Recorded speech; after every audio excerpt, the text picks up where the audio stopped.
states in Nigeria today, they don't know what a floppy disk is. I'm not talking about the US.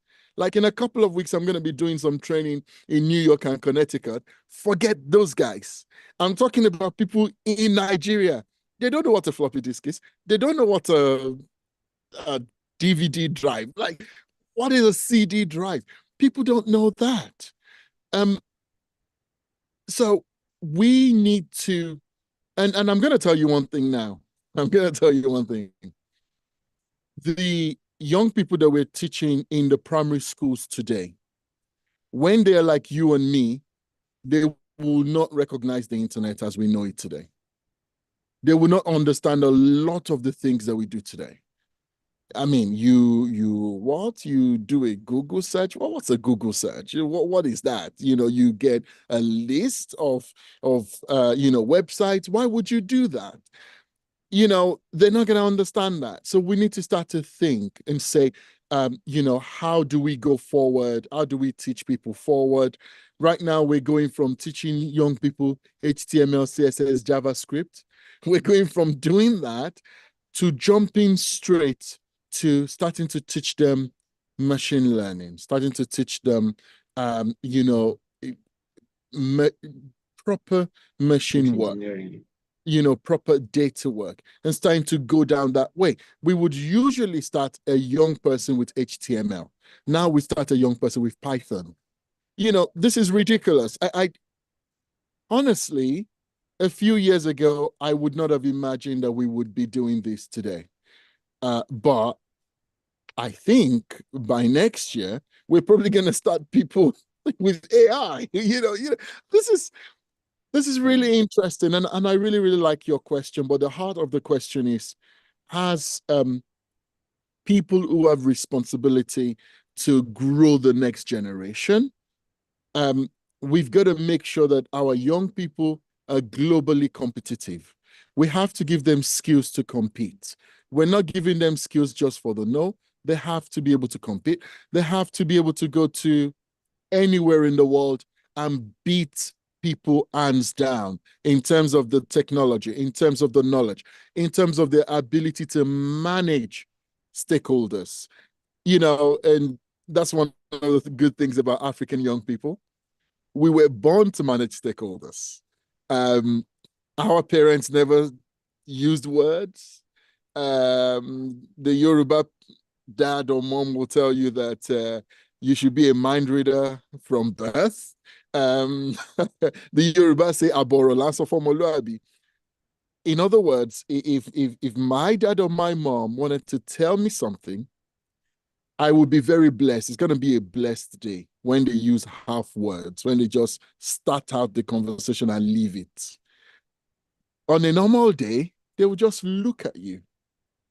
God help you if you cannot read that look. I will leave it at that. I can see Dr. Samba laughing. Wow, I love it how you started out. And I know you're going to continue picking up this conversation, but I'm not going to bring back Dr. Samba to ask some questions. But yes, you just proved you're a tech ancestor, and the way you remained adaptable, someone may think you're a Gen Z. Yeah, back to you, Dr. Samba, for the next round of questions. All right, so thank you very much. I think at one point, Taiwo had to remind us to go back into talking in parables, right? So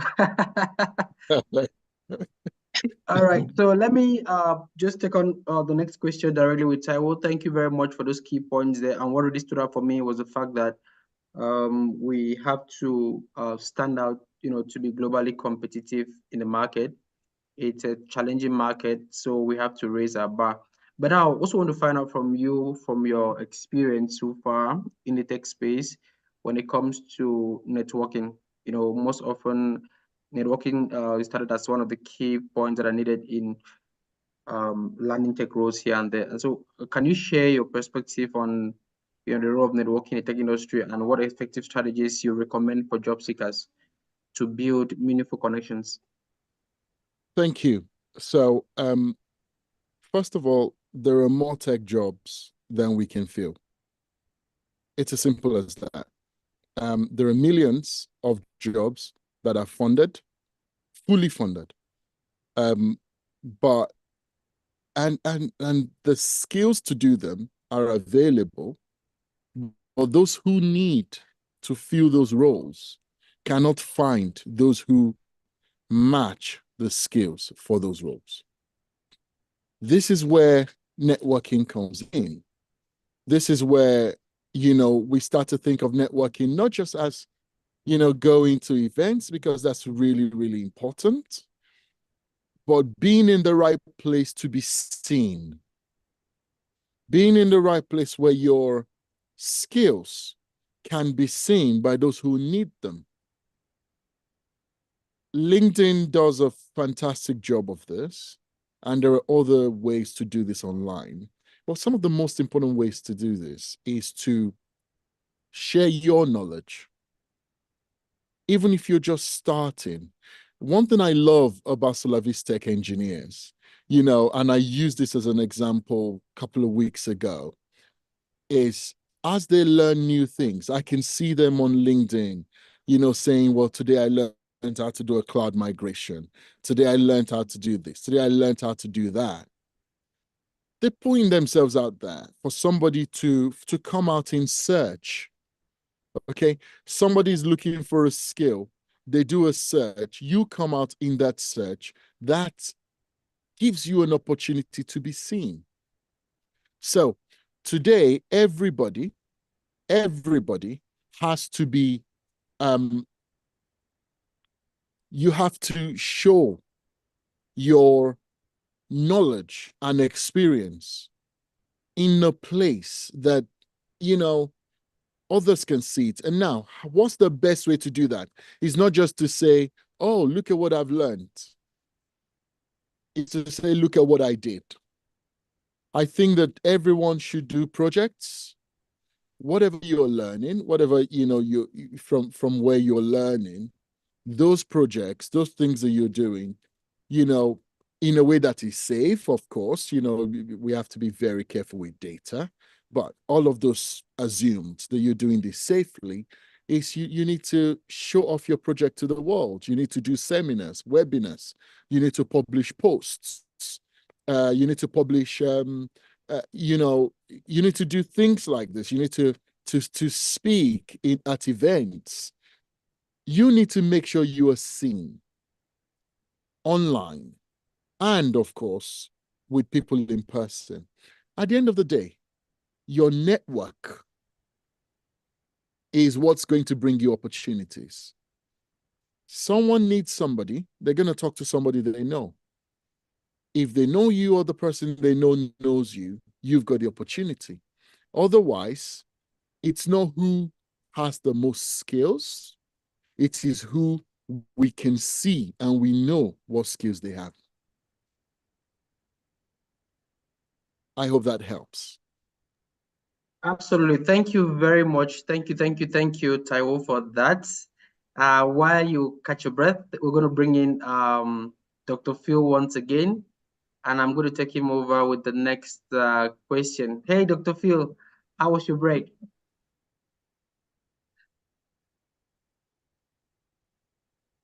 Hi, Dr. Phil. I'm with you, boss. I'm with you. Thank you, sir. All right. So the next question I want to ask from you, still around chess and linking up the skill sets from chess now with tech enthusiast community. I want to find out from you. Usually in chess, players are often faced with high pressure situations, right? And unexpected setbacks. So what advice do you have for tech candidates on maintaining composure as well as resilience when they encounter challenges in their job search during, say, technical interviews?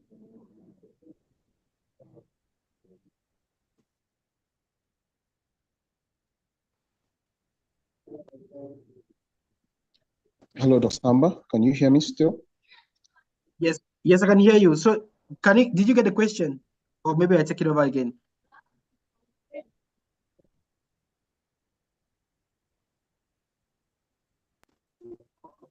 Okay. I take it one more time because I think I was it was breaking a lot on my end. I had resilience, so I needed to hear the full thing you said. Okay, yeah. So I was trying to relate the question to chess. Like during the chess game, players usually are faced with like a high pressure situations where they have unexpected setbacks, right? And so what advice do you have for tech enthusiasts, Yes. you know, on maintaining composure and resilience when they encounter challenges in their job search? Especially unexpected encounters. I'm so happy with that question. Right. So let me share a scenario with you from my games today. There's a young lady who is in 300 level medicine.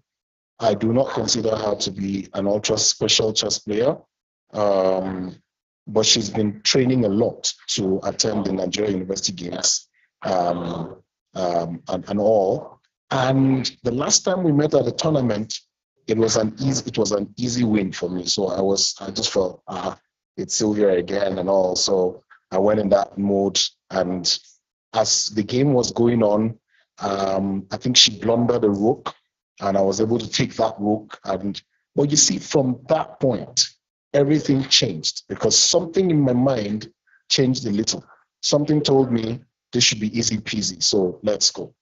One of the first things I want to say to tech guys in a highly technical interview situation is I want you to be yourself. Okay. In a high stakes situation, you must put in mind two things. There are two alternatives. It's either I get this opportunity now or I can get it later. I can get it later. So that's the first thing I want you to do. The next thing is, if I do not get this opportunity, because I am continuously improving myself, I am going to get something better. I am going to get something better.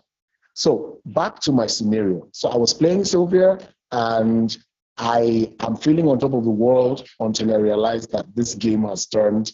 The tables are shifted. This girl is crushing. She's crushing me. The checkmate was ridiculous. She checkmated me with a pawn pushed, attacking my king, and also at the same time attacking my rook. My king couldn't go anywhere. It was checkmate. And it was painful, but I accepted the outcome. All right, so nothing is do or die.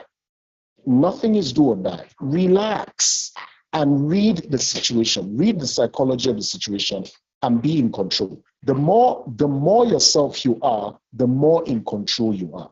I want you to know something. You are at a level of skill and at a level of knowledge right now. You are at a level of skill and a level of knowledge right now, and you will keep increasing it. You may not be where you may immediately win, but you will win eventually. So there's nothing wrong with readjusting yourself and being real and moving ahead. So that's what I want to say. Don't be too hard on yourself. You want to be perfect at that interview, but what if you're not perfect? Is there anything like perfect? Just give the best you can, relax, and know that every outcome is going to give you the next opportunity. So don't push it. Don't be too hard on yourself. And it's an outcome. You're going to try again. It's like a chess game. I lost today, but I won the last time. I'm going to win again. So keep going. Keep going. All right. Thank you very much, Dr. Phil, for that. And I'll pass it over again back to Kevin as he takes on the next phase of the questions. So welcome, everybody, those who just joined once again. Thank you. Thank you for that piece, Dr. Phil. Dr. We shouldn't Sam, give up. We should keep going. Yes, please. Please, can I add something to what Dr. Phil has just been saying? Absolutely, please. Yeah. When people go for interviews, when I do interview coaching, I always say that a really important part of the interview is for you, the interviewee, to own that interview. Don't wait to be asked questions. You have to lead the conversation. When you go into an interview, usually you'll be given the opportunity to introduce yourself. That's not the time to say, my name is Taiwo. That's not the point. My name is Taiwo. I'm 25 years old. No. That's not why you're there. That is an opportunity for you, having done what Dr. Phil said earlier on, done your research. You know this company. You know the team they want to hire you into. You know what this team needs. You know the problem you want to come in to solve. That's your introduction.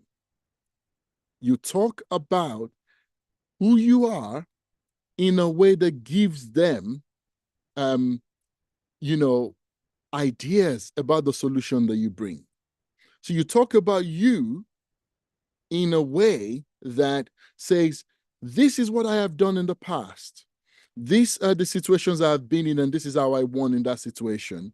And then they're thinking, oh, that looks like our situation. Oh, and all of a sudden, all the competency-based questions, tell me about a time you did this, that goes out of the window. Now they're asking you questions about the situation that you introduced. You're in control. The meeting is only 30 minutes, 45 minutes, 1 hour.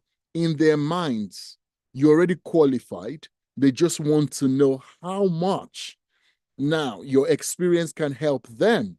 And then suddenly they are very, very detailed in telling you, this is our problem. We have something similar that's happened to us. And this is, now we're talking pain points. That's an interview, right? Pain points, and you're attacking it. They're bringing it up, you're attacking it. At the end of the day, everybody else that came and they're saying, I went to University of Nigeria, Nsukka, I went to this, I have PhD in this, PhD in that. They have no chance. So that's what I wanted to add to what Dr. Phil is saying. What he said is be yourself.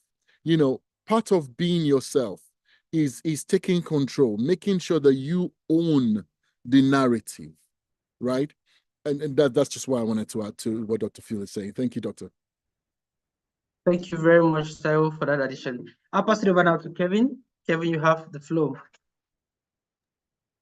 Thank you so much, Dr. Samba, for that. And also Taiwo, yes, I agree with you. When you own the interview, you've actually already halfway there. Actually, not halfway, you must be like 75, 80, 90% there. So for my next question to you would be really around networking, right? The beauty is I love asking these questions because anytime I talk about something, I remember how intentional you are with networking. Like being an African Atlassian partner and going there to Team 24 and making people wear African regalia. And putting it out there, it was really quite something.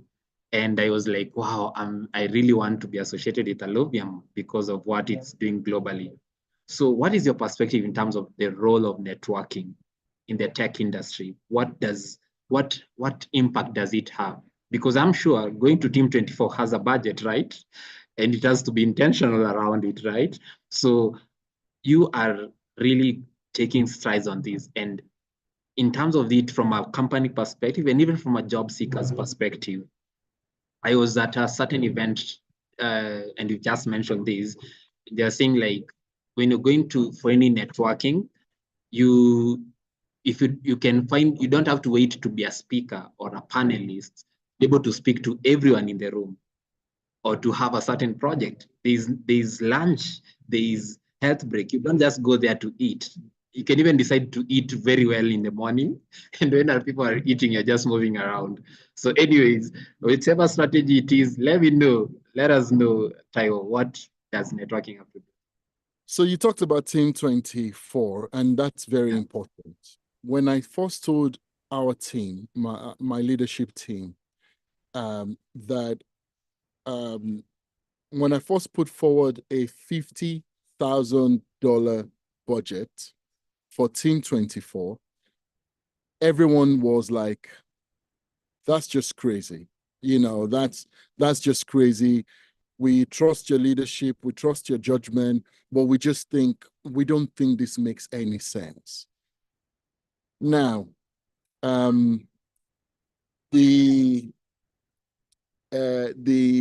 Africans, they have, you know, they have this saying that you know, sometimes what a what an elder can see when he sat on the floor, you can take a child to the 5th floor, and you can take a child to the top of skyscraper, and they won't see it.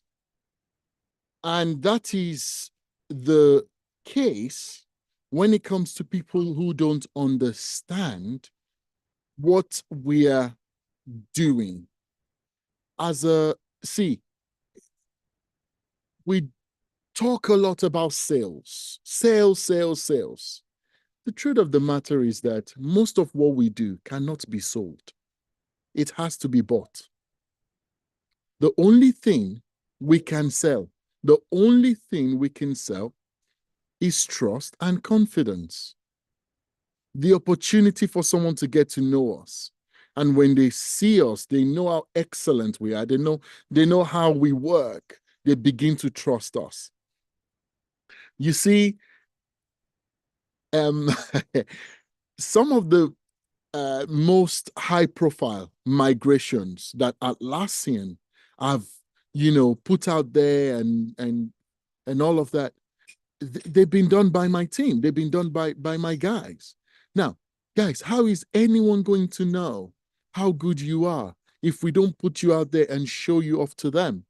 It's like having the very best product, but you don't have a showroom, right? And interestingly, the entire budget of our of Team 24, we actually made that money from Team 24 links before day one of Team 24. The entire budget of Team 24, from the minute we said, right, we're going to Team 24, this is our strategy, and we got online and we started saying, you know, meet us there, all of that, blah, blah, blah. One of the conversations about meet us there was, hey, I'd like to talk to you at Team 24 about I need XYZ. Well, why do we need to wait till Team 24? Actually, we could have your work done before Team 24. And, oh, really, you can? Yes, we can. Okay, let's do it. We went ahead and we did it. You know, the income from that job alone was bigger than the budget of Team 24. And that conversation did not even wait till the event started, just by telling people we were engaging and sponsoring that event. Okay. What I'm saying is this, because you cannot sell your product, because your product has to be bought, you have to, the best way to market is to position. You just have to be positioned so that you're the first person that comes to people's minds when they have a need that you fulfill. So from that point of view, you have to, one, know what you offer. Be very, very clear with your what some market people will call branding, but basically is with your message, with your story. It's got to be simple. It's got to be clear. And then we need to put this in front of as many people as possible. Because remember, you're expecting people to come and buy from you. We don't do outbound. We always say to people, if you need this, call us. Oh yeah, I need this and that. Right. Book a meeting and call us. There's a reason. The traffic direction has to be this opportunity is coming to us, right? And there's a reason for that. So talking about networking, the point of this is positioning, making sure your message is clear. Once all of that is taken care of, that you're now putting that message, you're putting yourself in front of as many people as possible. Because once people now know that you are the one for what they need, then they will come to you, or they will ask other people to come to you. Amazing. I don't think I have any other thing to say, but that was a big strategy. I didn't even know that you had already sorted that budget even before going there. That is amazing. Just to mix it up and just add one more thing. I know Alluvium is very intentional about diversity, equity, and inclusion. I know you'll be able to speak better on the Alluvium Women program. And sometimes I kind of feel like this thing about diversity, equity, and inclusion, some companies really don't do it the right way. They just say, hey, we are having these and we are supporting women, but in essence, at the board level, at the senior level, they're just doing it for marketing, for branding, and all these different kind of things. So as I wrap up, my question to you would be like, what do you think is the importance of this, ensuring that there's diversity and inclusion, especially in the tech space, where there's a lot of different programs, and also you can speak on what you believe in and what you've been able to accomplish at Alluvium when it comes to diversity and inclusion. So first of all, I want to say that the work that you do, Kevin, on supporting women in tech, ladies in tech, is exemplary and is fantastic. It's inspiring. So that's, we need to mention that, because in what we do, we also looked at what you did. We also looked at what you do. And, it's just fair to let you know that. We have an Alluvium Ladies Forum, and the whole point of this is we let the ladies themselves help us come up with the right policies, company policies, to help them. The interesting thing is that men don't know what women need. And the moment we think we do, we're in trouble. So what we do is we number one, invest in our women, invest a lot in our women. No one is going to take a leadership role in Alluvium or any other company that makes sense just because you're a woman.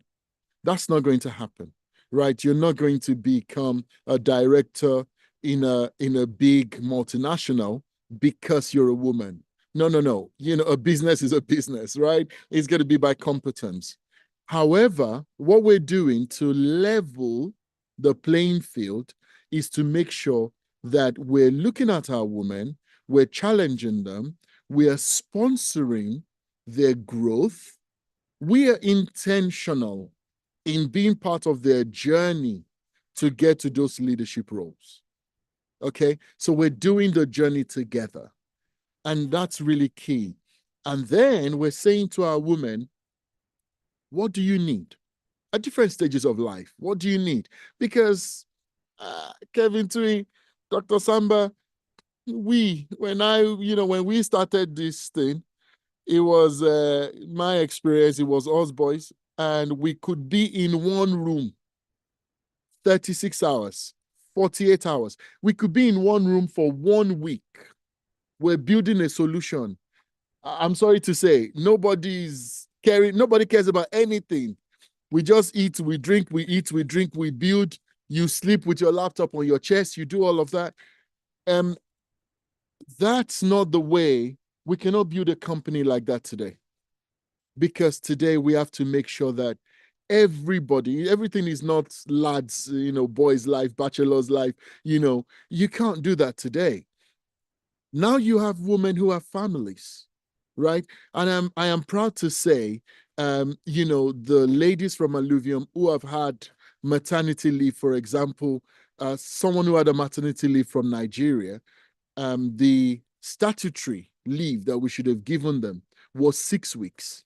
We gave them 6 months full pay and the option of another 6 months half pay if they don't want to work, or they can come and work the other 6 months, and do half time and get full pay. That is not, there's no reason for us to do that, except the fact that we want the ladies to know that they are fully supported. And actually, when we asked our ladies forum what we should be offering, they only asked us to offer 3 months. We said, well, take all the time that you need. Look after these little ones. they're going to be our, leaders of tomorrow. So, we just want to make sure that the women are leading and telling us what they want, and we do our best to do it. Some things we're not going to be able to do, of course, but what we can do, we will go above and beyond to do. Amazing. Thank you so much, Taiwo, for that. And I really appreciate your story and how intentional. I love the way you said we cannot build companies like bachelors with laptops on our chests, like 24, 36 hours on point. And at that point, I'll invite Dr. Samba and I'll ask him whether he still builds Solavis like a bachelor or not. Okay, how much are you, Dr. Samba? Thank you very much. That really cracked me up. It's not possible for me to build Solavis now as a bachelor. My wife will always be on the look after me to say, hey, what's happening? You have to get some rest. You have to, have balance in all this thing. So it's not possible any longer for me to do that way. So, but then thank you very much for those key points there, Taiwo. It's very, very important. It's equally something we're looking at greatly at SolaviseTech for inclusion and diversity is very, very important. We're very particular as well. Give it opportunity for many more ladies who are coming to the training as we speak. So let's have Dr. Phil as we get the last question for the day. Dr. Phil, we just want to find out as well from you, right? Like chess is a game of continuous learning and adaptation.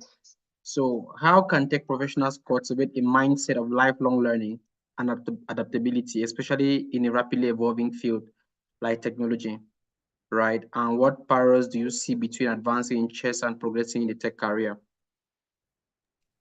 Thank you so much, Dr. Samba, for that. Loud and clear. Honestly, Taiwo, big ups to you, sir. You're pouring value in this fireside chat. Awesome. And I think I just want to take it from a few of the points that he has put down on us, which is the fact, or in fact, just to start, I just put out a LinkedIn post on lifelong learning, and I tagged it "How to Never Die." How to never die. You get on LinkedIn, you'll find it there. And it's amazing that this question comes up today, because I just thought that that's one thing chess teaches you. As a chess coach, I am never out of grade. I am always playing the competition, because it's right in the field that you can find out, you can still feel your pulse. You find out where you are. You find out where your trainees need to be and get there. So the issue about continuous learning, the first thing I would say is create space for your personal progress. Create space to learn. Do not be consumed by administration. Do not be consumed by the runnings around, the trappings of organizing and all of that you do not create space to personally grow your game. It is not possible to cope with, just like Dr. Samba said, the rapidly evolving scape of either tech or anything at all. Whatever the career is, it's everywhere, in medicine, in public health, in athletics, in sports, in chess, everywhere, name it. You have to create that space. Prioritize your learning. That's the first thing. The second thing is invest in it. Some of us want to eat our cake and have it, or have our cake and eat it. That's not going to work. If you find expositions, one thing I love Dr. Samba and the guys at Solavis is they're always in that conference, in that exposition, in that exhibition, putting out, learning new stuff, putting out their own stuff. It is a strategy, because you never know where you're going to hear the information that changes you and gives you the ticket to the next big gig you're doing. So you're always out there. Invest in it. You can't have it for free, then pay for it.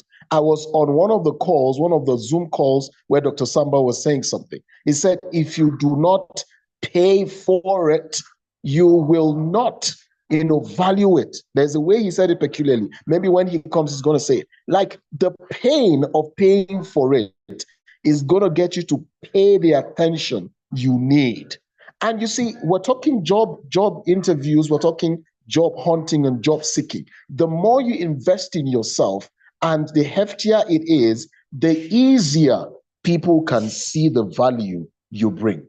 And so the parallels I see between improving in chess and improving in tech is the same thing. Invest in becoming better.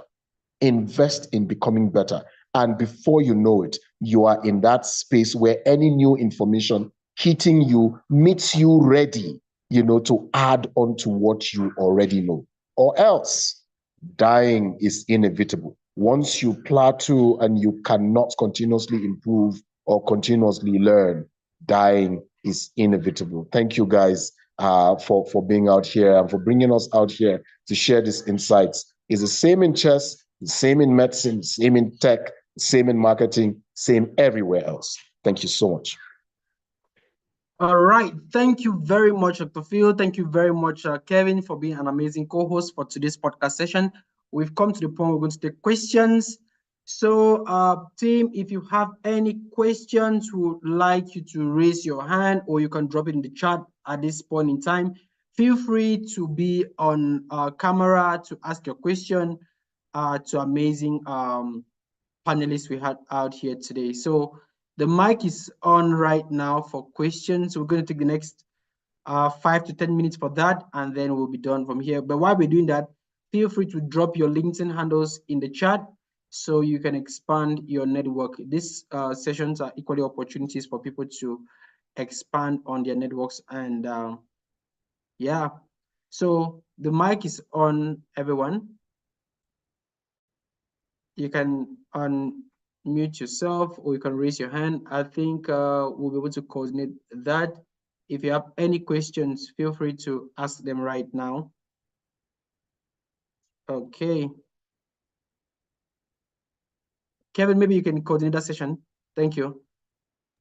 Sure, thank you. Okay, do we have some raised hands? Let me just see. So let's have, you can raise your hand and I'll give you an opportunity to speak so that we can do this. Yes, sure. So anyone with a question? I believe there is a lot of you, all of us have gained from this session. Yeah, Eric. Okay, hello everyone. Hello, Sir Tayo. Hello, Dr. Phil. Hello, our amazing, facilitators. I think today's session has just been quite unique, and it's just been overdosed. Actually, I just feel overdosed. There are sessions that we've attended like this. Sometimes, yes, the knowledge is good, but today's session has been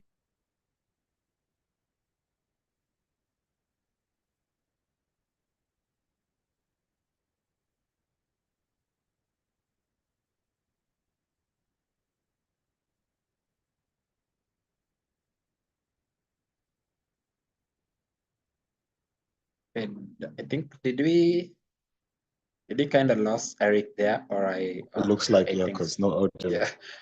When you're in Africa, you first of all, you think it's yourself first before you think it's others. You have to first of all confirm, is my network well? Anyways, as Eric is about to come back, is there anyone with a question for Taiwo or Dr. Phil?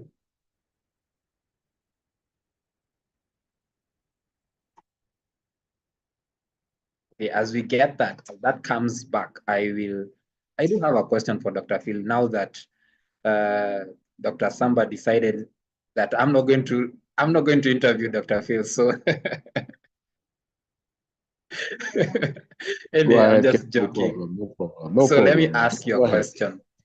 For example, yes, I am really intrigued by your consistency and the importance of storytelling on LinkedIn. what do you think are the best tips when it comes to storytelling? Because I believe it creates a lot of engagement and humanness and authenticity. Even when you're as a tech person, how can you bring the storytelling even in the tech space as you show out your projects or something? You can tell me that. Thank you, Kev. Thank you, Kev, for that question. Actually, I don't know. I think I kind of like just stumbled on the powers of storytelling.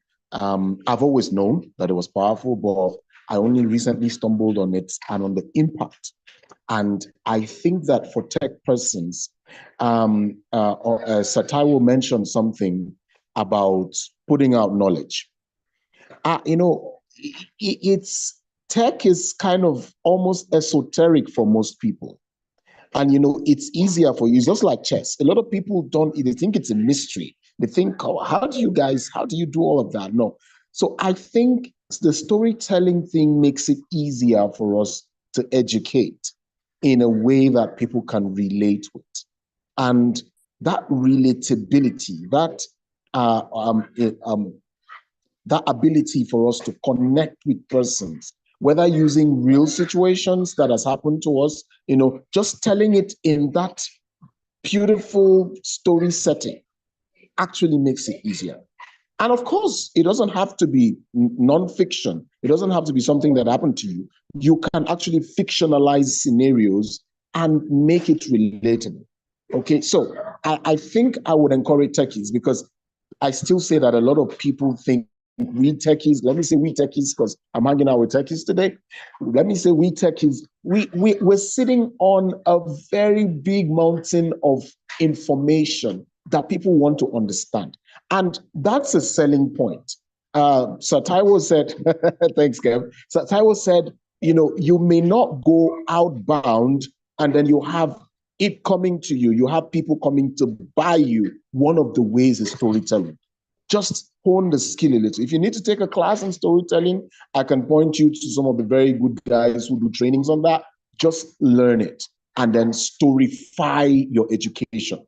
Storify your education. That is how to attract the inbound leads coming to you saying, we heard you and we see clearly what you do and we want you.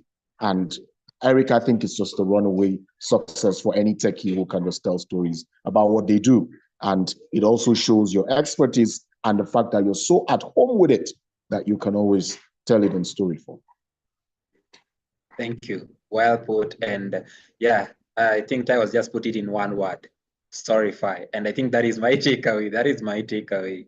And I know Eric was here, then he dropped off again. But if there's anyone with a question, if you can't unmute, you can put it in the chat.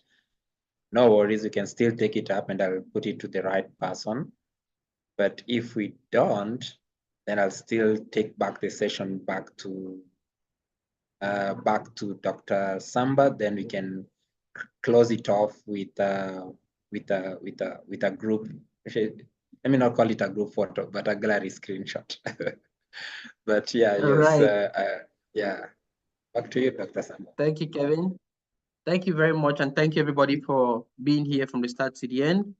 We hope that this session was valuable to each and every one of us, and we've grabbed some lessons that would help improve in our career. So let's just be on camera for the next 30 seconds so we can get a screenshot of the session, everybody. Let's just wear our best smiles as we get the last screenshot of today's session. Okay, thank you for turning on your cameras. All right, thank you. Awesome. All right, Dr. Phil, I think we lost your camera right now. You can show your best Great. side. You can show your lovely side. Do a pose.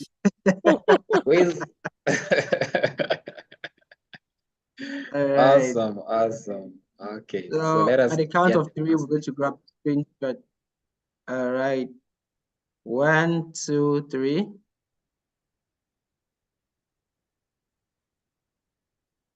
I think we're going to do it again. Ensure you're not frowning on the screenshot. I think we almost lost Eric. Okay. So we're about to get a screenshot. Eric, if you can be on camera, great. So let's go. Again, 1, 2, 3.